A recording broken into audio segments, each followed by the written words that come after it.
I would dare and say when I first started, I was a horrible leader. Like I didn't know how to lead. And what's funny is I grew faster when I started caring about people, not the money, which was like duh, looking back at it. I think life is about living and accomplishing and pushing yourself.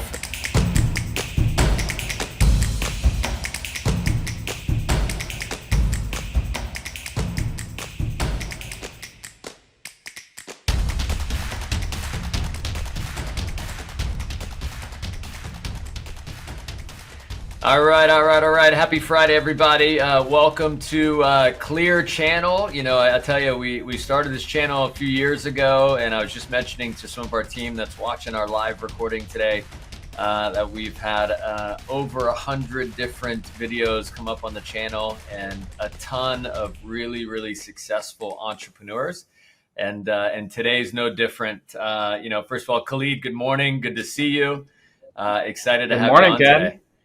Welcome. Thank you, man. I'm excited to be on here. And hey, thank you for appreciate the comment. Khaled was just saying, hey, Ken, you always got the nicest suits. And I'll tell you, thank you for that, first of all.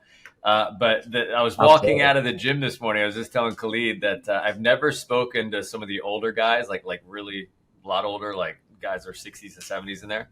And some old guy walks past me this morning and goes, "You look like a gangster." And I was like, well, thank you. I don't know what to say. I was like, I'm trying to be a gangster. I don't know. So, but anyways, Khaled, how are you this morning?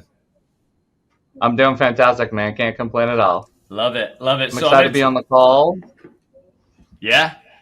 Great to have you, by the way. Thank you. So I want to tell everybody about your background, if you don't mind. We'll start there and we'll jump into some questions. Sure. Cool. So Khaled is originally from Palestine. He graduated in 2013 from the University of North Carolina at Charlotte. Triple major in international business, business management, and finance. And back in December of 2013 is when you started your career in sales. Grew in an organization and a sales company over the course of a few years. Learned a ton, and we'll be talking a lot about that this morning. You started your first business in February of 2016, and you've opened companies in a lot of different places. You've opened offices in Columbus, Louisiana, Arkansas, obviously in Carolina, and then you've also opened up businesses in Jordan. From what I got from your bio. So first of all, thank you so much for getting on today. Really appreciate it. I know you and I have been working together for a few years now. But do you mind sharing a little bit about life and growing up and your childhood? Yeah, absolutely. So as you already mentioned, I grew up in Amman, Jordan, and Amman is not a third world country, but it's not like the top of the line. And with that being said, I had a very simple life. My mom moved here when I was younger because, my dad was out of the equation. So I kind of grew up with my grandparents. They instilled in me a lot of core values that stick with me to this day. And one of those is just being a good person to people, to friends, at work, anywhere in school, anywhere I went, they would always just tell me to be a good person. And over the years, obviously, I learned what that looks like and how to be a good person. Eventually, funny enough, my mom got depressed here in the States, so she decided to move back to Jordan to be with her only child, aka me. And at that point, I was in high school, and I was like, "Hey, Mom, I want to move to the United States to start my career." And she's like, "No." I was like, "Sorry, but I got to follow the money, And growing up in Jordan was fun. I was captain of my basketball team. I was really into two main sports, basketball and soccer. Obviously, basketball there is not as good as it is here in the States. I don't know how people here are like 17 feet tall, but we didn't have that. So me being 6'2", I was like the tallest on the team. So it was pretty awesome to be that. And that's where I guess my leadership skills started growing, being captain of my basketball team. When I moved to the States, I decided to go to UNC Charlotte, as you mentioned. And started off with just a simple business major. I didn't know what I wanted to do yet in life. So I triple majored and quadruple minored. It's taking 27 credit hours a semester. Maniac. I graduated in 4 years. Huh? Maniac. 27 credit hours? I really was. I tried to take Yeah, it 12. was I was an like, that's too much for me. yeah, it was a True little story. intense. I'm not gonna lie. I'm not gonna lie, it was pretty intense. I'm not gonna lie. Also, I cheated a lot, but also it was really easy. You got to think, Ken, in Jordan, the way they test is they have the question and then empty space. It's either you know the answer or you don't. So when I came here and there was multiple choice, I'm like, I have a 25% chance. Some of the questions are true or false, 50% chance. I'm like, this is gonna be a piece of cake. That's Um, funny. but yeah, so I graduated with those majors. People would ask me back in college, what do you want to do now that you're a triple major, quadruple minor? And I would always say, take over the world. That was really my way of saying, I have no freaking idea what I want to do yet, even though I have all these majors. I just wanted to learn the skill sets to get myself ready for whatever is to come. And then when I graduated, obviously, I started in a sales job and, then started business after business, which is pretty cool. Yeah. So tell me, like, obviously you grew up with your mom. She's in Hmm. another country. I know you're deep rooted in your family and your family values. That must have been really hard on you being a young guy and not being close to your family.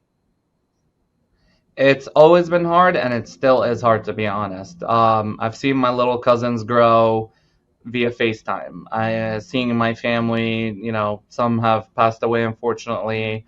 Some I was able to say goodbye to, some I wasn't. But I also feel like it's part of what my family taught me, and they're super on board because they taught me to work hard.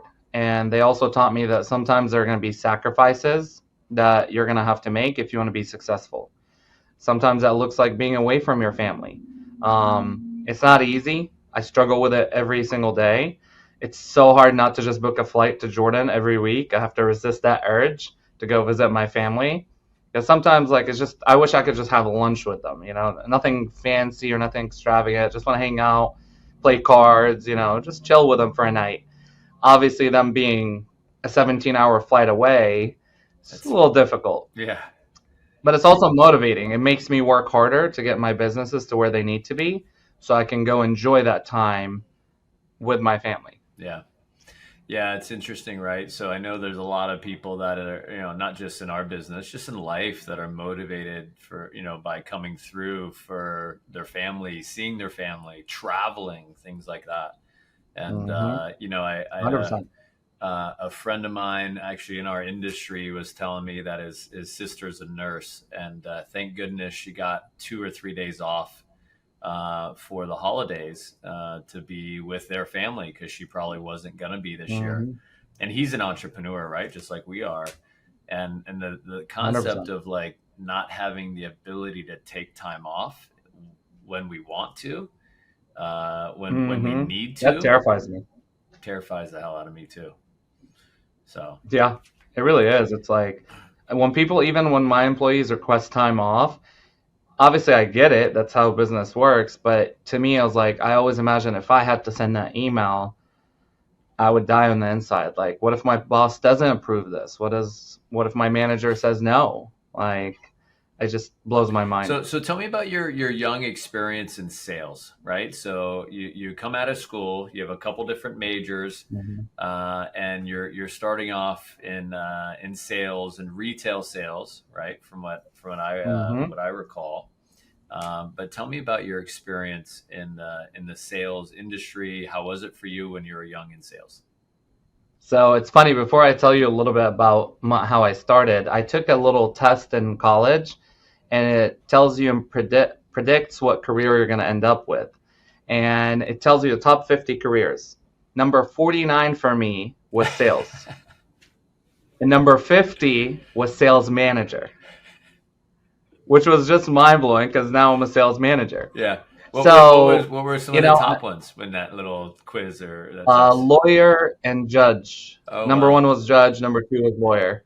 that's funny. So it's completely different. But I guess they all work around people. They're all centered around people. So when I first graduated, like I said, I didn't know what I wanted to do, where I wanted to go in life, and I decided I'm just gonna put applications everywhere. Started off, with the sales company, and it was retail sales, as you mentioned. And from there, I was honestly not going to accept the position because I had never done sales. I was afraid of commissions. I was like, I don't know if I'll even be good at it. And surely enough, I wasn't good at it. When I first started, my first week, I almost got fired. So English is my second language. 10 years later, now I speak it fluently. But in the beginning, it was a little rough. And I was terrified to talk to random strangers in a retail setting. It's like, they don't know me. I don't know them. How are they going to even like give me their money or trust me? And but thankfully, I had a really great trainer. My trainer made it fun, made it simple, made it easy, taught me the system that they use, and I'm like, okay, like I could do this. And then I made my first sale, and I got this massive rush. Listen, I've never done hard drugs, but I would imagine it's the same feeling because it was just like exhilarating. I was like, ooh, I want more of this. So once I got my first sale, I feel like it was over. Like I just from then on, I was like, okay, this is actually a thing. Like I can actually do this. And surely enough, within like a month and a half, I went from the new guy in the office that nobody knows their name, they can't pronounce Khalid, to being the number one rep in the office. And everyone's like, heck yeah, like everyone wanted to talk to me, get to know me. And I was like, okay, let's do this. It's so funny, right? So it's funny how that evolution happens when somebody comes in and they're just kind of the person in the office and they're learning things. They're just like learning the sales. They're trying to perform in the sales, and then next thing you know, they're a top performer and they're a top producer. So Mm-hmm. 100%. crazy, crazy. So you're in sales. What was so it sounds like, just kind of getting out of your comfort zone, talking to people. You obviously start learning about leadership. You start growing in a leadership Mm-hmm. capacity and start managing people. Any big challenges or big struggles around the leadership side of things? Oh yeah, 100%. When I would dare and say when I first started, I was a horrible leader. Like I didn't know how to lead. I thought leadership was just telling people what to do, when to do it, how to do it. I thought it was maybe yelling. I thought it was just demanding all the time. I didn't know what leadership truly was. I didn't understand the concept of being a servant leader, where you actually, if you're going to lead a team, you're actually got to be a servant to them. And you actually, and even though you're the boss, you have the title, you're actually working for your people, not the other way around.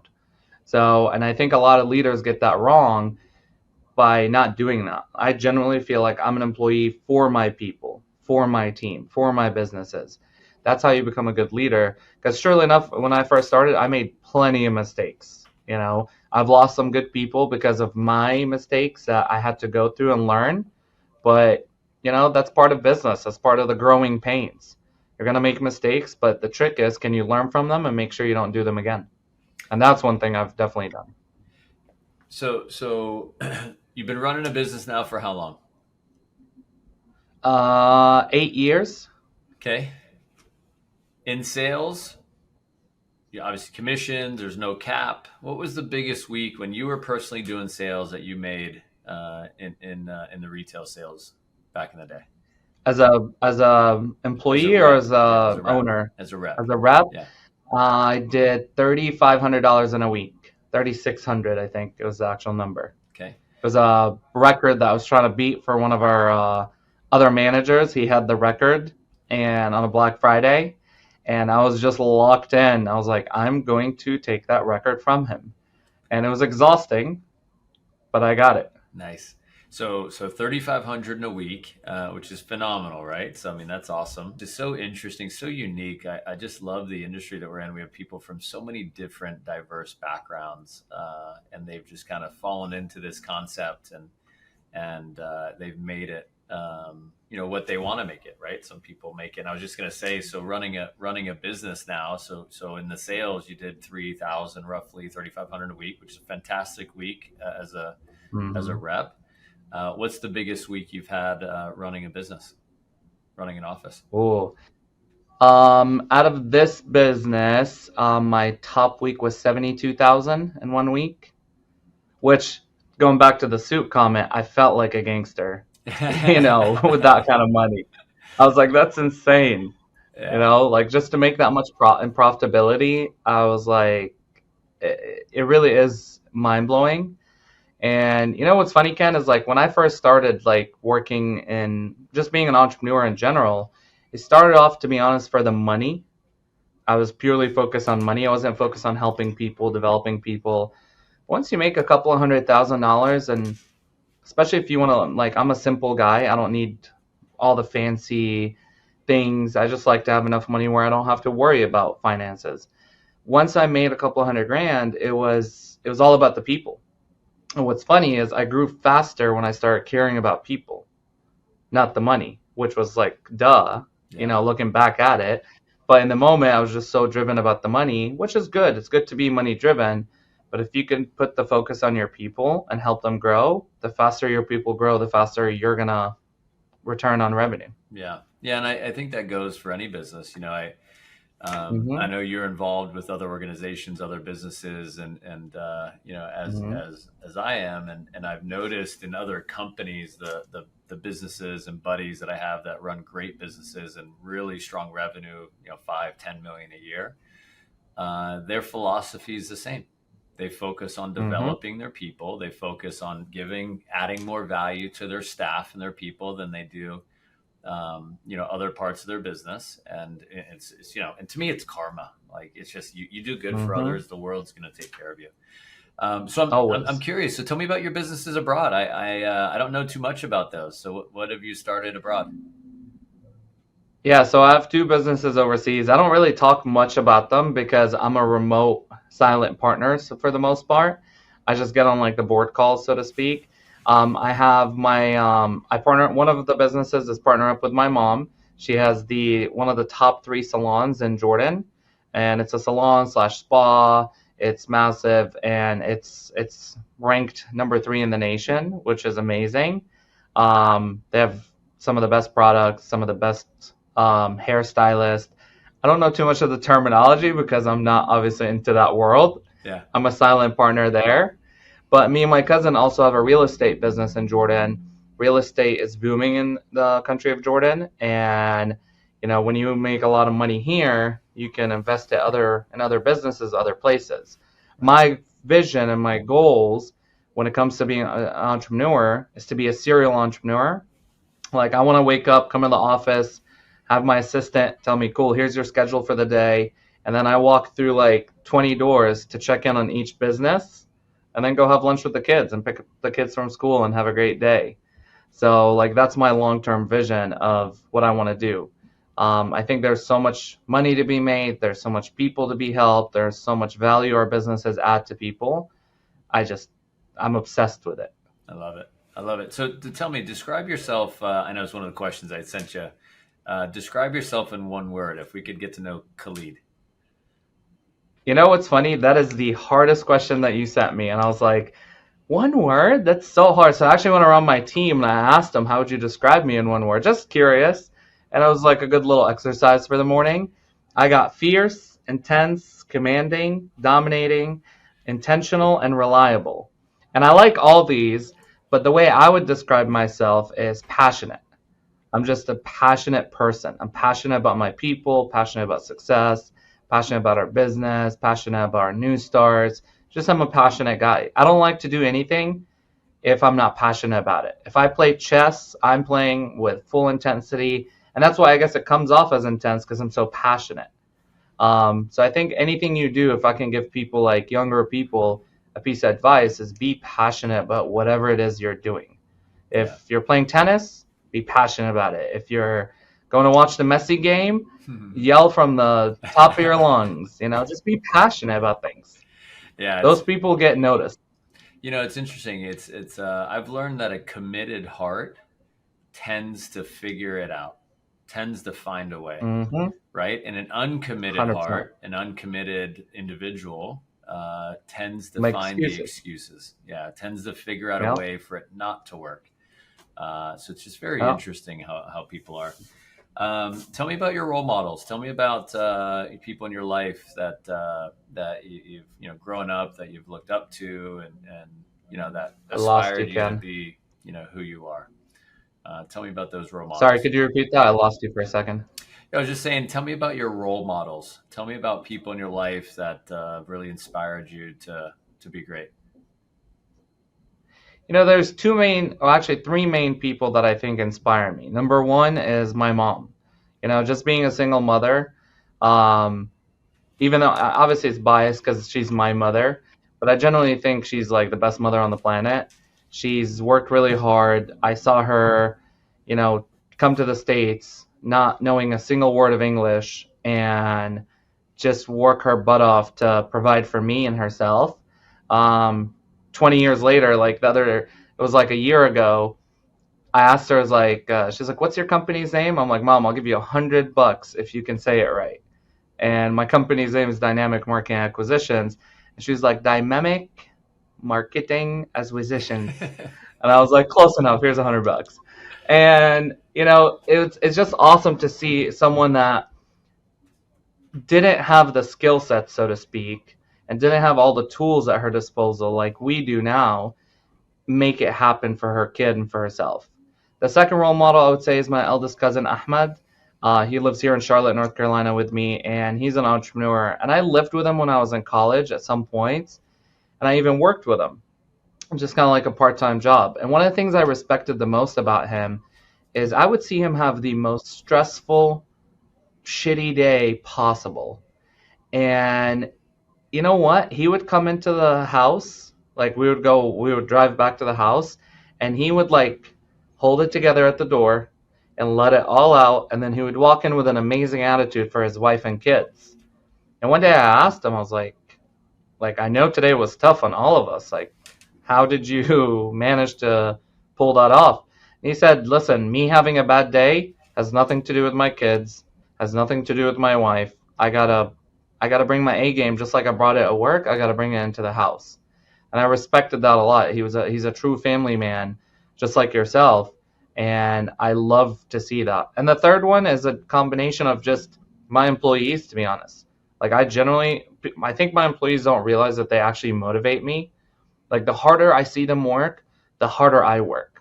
The more money they make, the more I'm like I just want to throw more bonuses at them. The more value they bring to themselves, the happier I get for them. So they generally motivate me as well. So I I would love say it. those three people. I love it. And tell me about this. So obviously, taking care of mom is a huge motivator, and taking care of the family. What are some kind of unique things you've done since you chose this route? Entrepreneurship is not for the faint of heart, right? Sales is not for Absolutely the not. faint of heart. There's so many people that, unfortunately have, they're really hard on themselves and they don't choose to make the changes. I said to someone recently, if nothing changes, nothing changes, right? But Hmm. clearly you've gone through some changes and you've had some hard times, and I know you and I have talked a lot about them. But tell me about some of the neat things you've done for your family, or just in general for people you love. Absolutely. I mean, I'll start off with my mom. My mom, when I first started working and being an entrepreneur, she's like, "Nah, don't do that. That's too much work. Come work in Dubai. I have my friend will get you a job for $100,000 and benefits and this, and that." I'm not gonna lie, it was tempting, but something inside of me was like, no, I want to do it my way. I want to grind. I want to learn, and I'm gonna make it happen. And since then, I've been able to buy my mom a house. I've been able to. She doesn't know this yet, so I hope she doesn't see this yet. But she's getting a Range Rover next year. That's her dream car. So I'm dropping $120,000 to get her a Range Rover. Um, I've been able to take her first class to several countries. I mean, every time, let's put it this way, every time I go to Jordan, I get a call from my accountant saying, "Hey, um, did you lose your card? Is someone committing fraud? What's happening?" Because I spent a lot. I take them on the nicest restaurants to the nicest places. We fly first class. We just do it big. And it's funny, my mom went from, not saying that she wasn't supportive, but she wasn't like all bought in about my path into entrepreneurship, to now checking up on me. It's like, hey, how's your sales business doing? How many customers you guys sign up? How many this and that? And I'm like, Mom, we got it. It's under control. Love you. Appreciate the support. I've been able to go 17 countries so far. My goal is to get to 100 by the time I'm 40. So I'm excited about the travel. Traveling for me is like the best thing I could do for myself. It's the way I recharge and rejuvenate myself. Trying different foods, hanging out with different people, going to different places, just exploring the world. You know, we're all gonna die at some point. I want to be able to say, hey, I fully lived a Love full it. life. I love it. I couldn't Yep. agree more. I think life is about living and accomplishing and pushing yourself in all aspects, in your relationships, in your health, in your business, with your family, Hmm. and being there at the most important moments. So I couldn't agree more.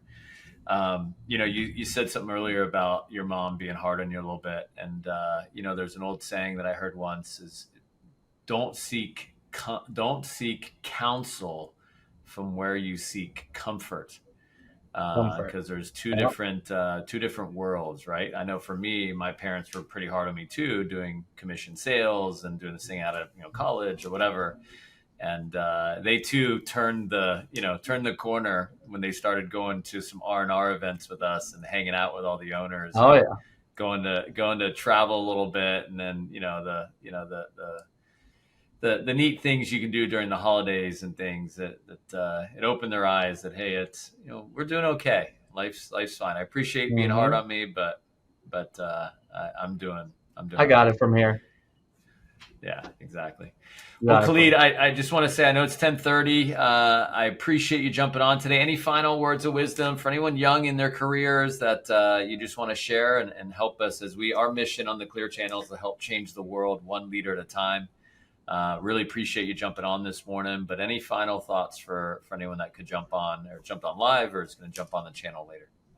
Yeah, absolutely. Well, first of all, thank you so much for having me. You've been a great inspiration. I've watched the Clear Channel several times, stolen some nuggets from it to run my team, my business, and I definitely appreciate you having me on.